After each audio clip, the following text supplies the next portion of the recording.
दलित vote के मामले में कांग्रेस आगाड़ी या पिछाड़ी? प्रदेश भर में बड़े आयोजन से क्या बीजेपी ने मारी बाजी?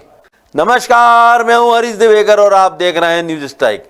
मध्य प्रदेश में आदिवासियों के बाद अब दलितों का नंबर है। आदिवासियों के लिए सरकार बिरसा मुंडा जयंती को आदिवासी जनजातीय गौरव दिवस के नाम से मनाने का ऐलान कर चुकी है। ये मानकर कि अब आदिवासी समुदाय खुश है, अब नजर दलितों पर जा टिकी है। उनके वोट्स हासिल करने के लिए अब प्रदेश भर में खास यात्रा हो रही है। यात्रा के समापन पर खुद पीएम नरेंद्र मोदी मध्य प्रदेश में होंगे। कांग्रेस भी इस मामले में पीछे नहीं है। देखा जाए तो जिन वोटर्स को लुभाने के लिए बीजेपी ने भव्य पैमाने पर काम शुरू किया है, कांग्रेस पहले ही वो काम शुरू कर चुकी है। कांग्रेस के पास सौगातों की झड़ी भले ही ना हो, लेकिन दलितों के साथ जुड़ी घटनाओं का पुलिंदा जरूर है। चुनावी साल में दोनों दलों को दलितों की याद आई है। अब सवाल यह है कि तबका किसका साथ देगा। मध्य प्रदेश के सियासी फलक पर दलित वोटर्स अचानक चमकने लगे। इस तबके को रिझाने के लिए सरकार ने पूरे प्रदेश में भव्य यात्रा निकालने का इंतजाम तो कर ही लिया है। एक भव्य मंदिर बनाने की भी तैयारी है, जिसका शिलान्यास खुद पीएम नरेंद्र मोदी करने वाले हैं। ये यात्रा संत शिरोमणि रविदास समरसता यात्रा के नाम से निकल रही है। जिस तरह हर आयोजन को बड़े इवेंट में तब्दील करने की बीजेपी की अदा रही है, उसी अंदाज में यात्रा निकल रही है। प्लानिंग कुछ ऐसी है कि एक भी गांव इस यात्रा से अनजान छूटने न पाए। ये यात्रा प्रदेश के 50 जिलों से होकर गुजरेगी। हर जिले के विकास खंडों से मंदिर निर्माण के लिए मिट्टी ली जाएगी। इस तरीके से 313 विकास खंडों के 53,000 गाँव की मिट्टी और 315 नदियों का जल भी एकत्रित किया जाएगा। बीजेपी जोर शोर से एक भव्य सफर पर निकल चुकी है। कांग्रेस ने पहले ही इस दिशा में कदम बढ़ा लिए हैं। कांग्रेस के राष्ट्रीय अध्यक्ष मल्लिकार्जुन खड़गे अक्सर दलितों के साथ घट रही घटनाओं पर ट्वीट कर रही हैं। प्रियंका गांधी भी ग्वालियर चंबल में सभा कर चुकी है, जिसके जरिए ग्वालियर चंबल के 20% दलित वोटर्स को साधने पर भी फोकस किया गया। दोनों दलों का फोकस एक है, सवाल कई हैं। बीजेपी के लिए बड़ा आयोजन करना जितना आसान है, उतना ही 3 साल की देरी का खामियाजा भरना मुश्किल। कांग्रेस के हाथ खाली है, लेकिन बीएसपी की खाली जगह भरने का मौका है। दलितों के तराजू पर तुलने के लिए दोनों दल तैयार तो हैं, लेकिन वजन दोनों के पास बहुत ज्यादा नहीं है। वाहवाही बटोरने के लिए बीजेपी के पास आयोजन बड़ा है और कांग्रेस के पास सिर्फ एक सभा है। अब क्या समीकरण बन सकते हैं या बिगड़ सकते हैं, वो भी समझ लेना जरूरी है।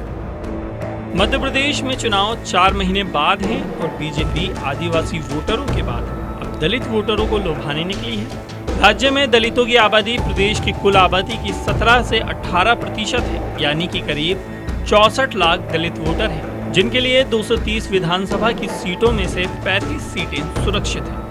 इनमें से पिछले चुनाव में कांग्रेस ने 18 सीटें तो बीजेपी ने 17 सीटें जीती थी। कमलनाथ की सरकार गिरी तो 4 एससी विधायकों ने भी कांग्रेस छोड़ बीजेपी का दामन थामा, यानी अभी 21 दलित विधायक बीजेपी के पाले में हैं। आमतौर पर दलित वोटर बीएसपी के माने जाते हैं, जो इस बार बिल्कुल गहरी नींद में है। इसका फायदा कांग्रेस को हो सकता है। ऊपर से पेशाब कांड जैसे कांड भी बीजेपी पर भारी पड़ रहे हैं। जो भी पीड़ित वर्ग है, कांग्रेस पार्टी उसके साथ हमेशा खड़े रहने का उसने काम किया है।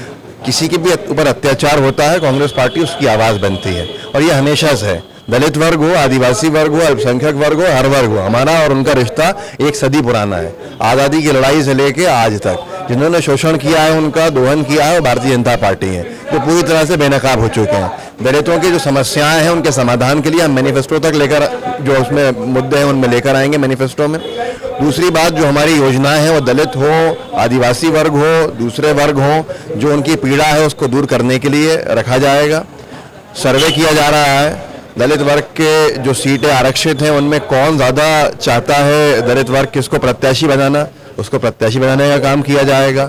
जिस भी तरह से हम इस लड़ाई को लड़ सकते हैं, जो अत्याचार की लड़ाई है, जो अत्याचार करने वालों के खिलाफ लड़ाई है, भारतीय जनता पार्टी के कुशासन के खिलाफ और दमनकारी नीतियों के खिलाफ लड़ाई है।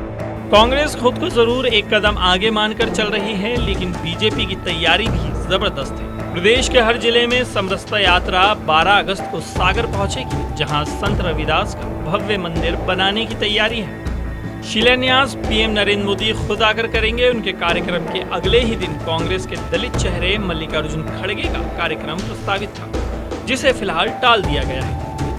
दलितों की खातिर खुद पीएम मोदी मोर्चा संभालने तो आ ही रहे हैं। लाल सिंह आर्य को भी संत रविदास जयंती से जुड़ी बड़ी जिम्मेदारी दी गई है। आर्य भी ग्वालियर चंबल में बीजेपी के दलित चेहरे हैं। उन्हें अहमियत देकर बीजेपी ग्वालियर चंबल को भी ये मैसेज देने की कोशिश में है कि वो पिछली गलतियों से सबक ले चुकी है। 2018 के चुनाव से पहले शिवराज सिंह चौहान के माई के लाल वाले बयान से उपजे विवाद से बीजेपी ने दोहरा खामियाजा भुगता था। दलित वोटर्स तो नाराज थे ही, ब्राह्मणों की नाराजगी भी भारी पड़ गई थी। अब बीजेपी की कोशिश उस हर जख्म को भर देने की है। समरसता यात्रा और रविदास मंदिर का शिलान्यास उसी कोशिश का हिस्सा है। शिवराज सरकार कोई भी काम ना चुनावी राजनीति के हिसाब से करती ना वोट के हिसाब से करती। यदि देश का सबसे भव्य मंदिर 100 करोड़ की लागत से यदि शिवराज सरकार बनाने जा रही तो इसको लेके जन भागीदारी का जो संकल्प है उसको लेके समरसता यात्रा निकाली जा रही। प्रदेश के 5 स्थानों से निकल रही। उसका उद्देश्य हर घर से एक मुट्ठी मिट्टी, अन्न और जल, जो पवित्र नदियों का, जलाशयों का जो जल है वो एकत्रित किया जा सके, ताकि एक जन भागीदारी की जो पवित्र जो संकल्प है उस मंदिर के साथ जुड़ सके, जिसका शिलान्यास 12 अगस्त को सागर में प्रधानमंत्री जी करने जा रहे हैं। इसका उद्देश्य सिर्फ एक जो संत रविदास जी के विचार हैं, जो उनके काम है, उनको जन जन तक पहुँचाना और उनकी यादों को चिरस्थायी बनाना। मध्य प्रदेश की सत्ता में दलित वोटर्स की संख्या भले ही बहुत कम लगती हो, लेकिन भागीदारी कम नहीं है। जब बीएसपी मैदान में होती है तो कांग्रेस को ज्यादा नुकसान पहुंचाती है। इस बार बीएसपी की खामोशी कांग्रेस को खुला मैदान दे रही है। पिछली बार महज 1 सीट ज्यादा लाकर कांग्रेस ने पूरी बाजी पलट दी थी। अब बीजेपी को सिर्फ ग्वालियर चंबल को ही नहीं साधना है, पेशाब कांड के बाद विंध्य में बिगड़े हालात सुधारने हैं। बुंदेलखंड में दलित विरोधी माने जा रहे बागेश्वर धाम के धीरेन्द्र शास्त्री भी अब बीजेपी के करीबी बताए जाते हैं। वहां भी हालात सुधारने हैं। ऐसे में ये यात्रा और मंदिर निर्माण क्या हर अंचल में पनप रही नाराजगी को कम करने में कारगर होगी? ये बात सही है कि इस बार बहुजन समाज पार्टी वैसी सक्रिय नहीं है जैसी हर चुनाव से पहले होती है, लेकिन बसपा में हाथी को देख के वोट देने वाले बहुत सारे लोग हैं, बहुत सारा वोटर है। चंबल, ग्वालियर, बुंदेलखंड और अपने बिंद में कई सीटें ऐसी हैं जहां बसपा के नाम पे लोग बाग वोट देते हैं। कहीं 15,000, कहीं 20,000, कहीं 25,000, कहीं 30,000, इक्का दुक्का सीटें जीत भी जाती है। लेकिन बसपा इस बार उतना प्रयास नहीं कर रही है जैसा करना चाहिए। अच्छा, बसपा की सक्रियता का नुकसान दोनों को होता है। पहले अकेले कांग्रेस को होता था क्योंकि दलित वोट कांग्रेस के पाले में प्रतिबद्ध रहता था। अब जो है भाजपा कांग्रेस दोनों को दलित वोट मिलता है। इसलिए बसपा का कैंडिडेट किस जाति का है, किस वर्ग का है, इस पर निर्भर करता है कि इसको ज़्यादा नुकसान करेगी। लेकिन स्वाभाविक तौर पर चूँकि विचारधारा की, आइडियोलॉजी की दृष्टि से कांग्रेस के ज़्यादा नज़दीक है, इसलिए बसपा की उपस्थिति का नुकसान कांग्रेस को ज़्यादा। अब देखना यह है कि दलित वोटरों को साधने के लिए पिछले 3 साल से बनाई जा रही रणनीति से बीजेपी को कितना फायदा होगा, ये तो समय ही बताएगा। इसी से जुड़ा आज का हमारा सवाल है, क्या समरसता यात्रा से दलित वोटर्स को साधने में कामयाब होगी बीजेपी? आपके पास 3 ऑप्शन है, हाँ, नहीं, पता नहीं। आप हमारे सोशल मीडिया अकाउंट यानी फेसबुक, यूट्यूब, इंस्टाग्राम और ट्विटर पर इसके जवाब दे सकते हैं। पिछली बार हमने आपसे पूछा था, क्या शिवराज और कमलनाथ में छिड़ी है एक से बढ़कर एक घोषणा करने की जंग? 92% ने कहा हाँ, 7% ने कहा नहीं, 2% बोले पता नहीं। आदिवासी और दलित वोटर सभी राजनीति के केंद्र में हैं और पूरा फोकस उन्हीं वोटरों पर है। हो सकता है कि दलित वोटर्स के लिए इस पूरे आयोजन के दौरान कोई खास घोषणा भी हो जाए। पीएम नरेंद्र मोदी को मैदान में उतारकर बीजेपी इस बात के लिए निश्चिंत है कि अब दलित वोटर्स की नाराजगी बीजेपी की तरफ से दूर हो जाएगी और उनका प्रायश्चित भी हो जाएगा। उधर कांग्रेस को भी भरोसा है कि दलित वोटर्स उसकी झोली से छिटक कर कहीं नहीं जाने वाले। अब दलितों के मन की बात उनके मन से पता चलेगी, इससे पहले दोनों दलों को नए नए इम्तिहान देने ही होंगे।